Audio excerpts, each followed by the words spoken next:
Hello'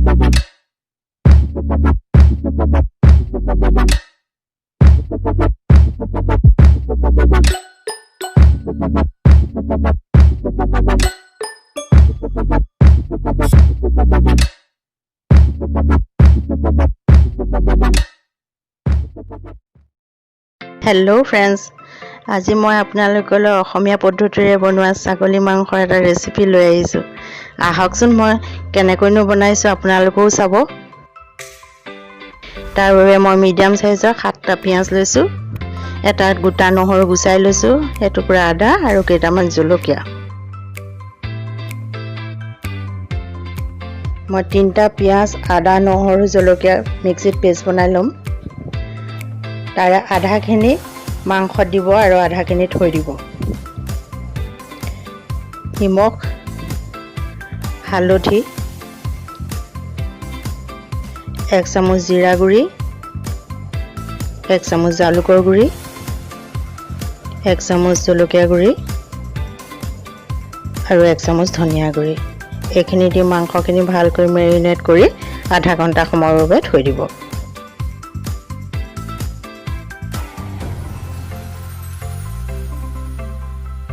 এতিয়া গেছত এখন কেৰাহী পাতি তাতে তেল দিব।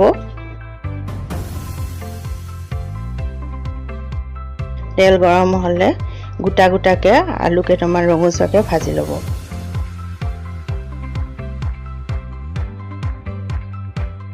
মাংসত আলু ভাজি পেলাই দিলে দেখিবলৈ কালাৰটো ধুনীয়া হয় আৰু লগতে ভাগিও নাযায় বেগেতে।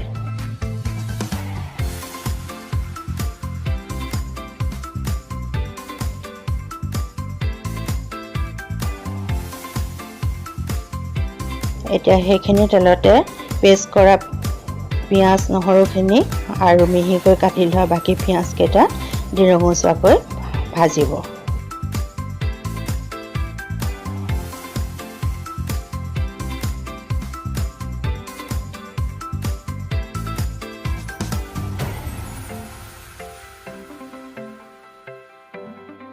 পিঁয়াজ নহৰু ৰঙচুৱাকৈ ভাজ খাইছে।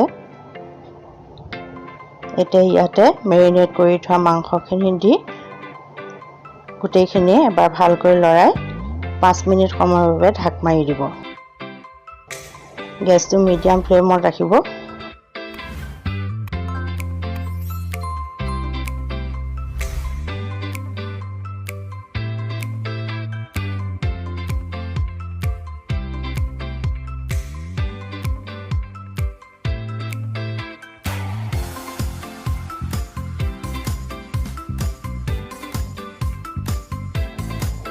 মাংসখিনি আকৌ এবাৰ লৰাই দিব যাতে মাংসখিনি কেৰাহীৰ তলত লাগি নাযায়, এইটোলৈ মন কৰিব।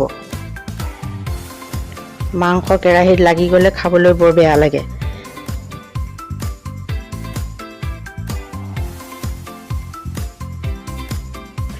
আকৌ 10 মিনিটৰ সময়ৰ বাবে ঢাক মাৰি দিব।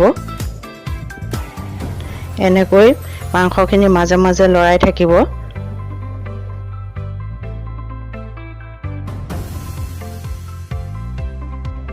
দহ মিনিটৰ পাছত চাওকচোন মাংসৰ পৰা তেল ওলাইছে, পিঁয়াজখিনিও লাহে লাহে গলিবলৈ আৰম্ভ কৰিছে।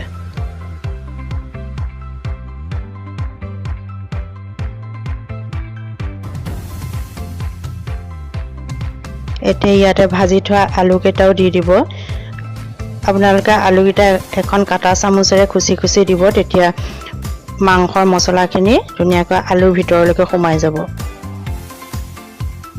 আপোনালোকে দেখিছে মই ইয়াত কোনো ধৰণৰ বিলাহী, দৈ বা গৰম মছলা ব্যৱহাৰ কৰা নাই।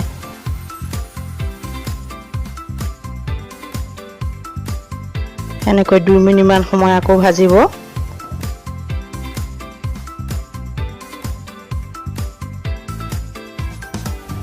এতিয়া মাংস সম্পূৰ্ণকৈ ভাজ খালে পানী দিব পৰা হৈ গ'ল।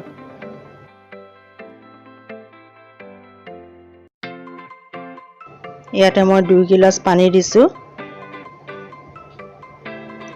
আপোনালোকৰ নিজৰ ইচ্ছা অনুসৰি পানীটো দিব। মাংসত সদায় গৰম পানী দিব। গৰম পানী দিলে মাংসখিনি ধুনীয়াকৈ সিজিব।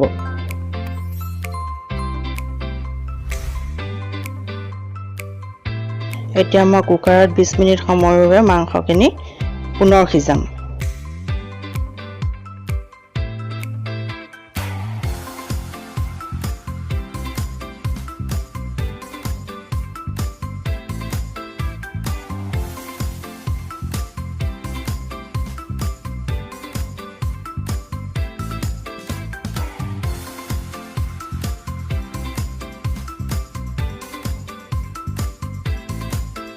বিশ মিনিটৰ পাছত মোৰ মাংস হৈ গ'ল।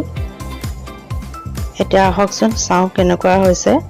চাওকচোন ইমান ধুনীয়া কালাৰ আহিছে আৰু ইমান ধুনীয়াকৈ সিজিছে। আপোনালোকেও এনেকৈ বনাই ভাতৰ লগত পৰিৱেশন কৰি চাবচোন আৰু লগতে কমেণ্ট যোগে মোক জনাব কেনেকুৱা পালে। মোৰ চেনেলটো লাইক কৰিবলৈ আৰু ছাবস্ক্ৰাইব কৰিবলৈ আপোনালোকে নাপাহৰিব।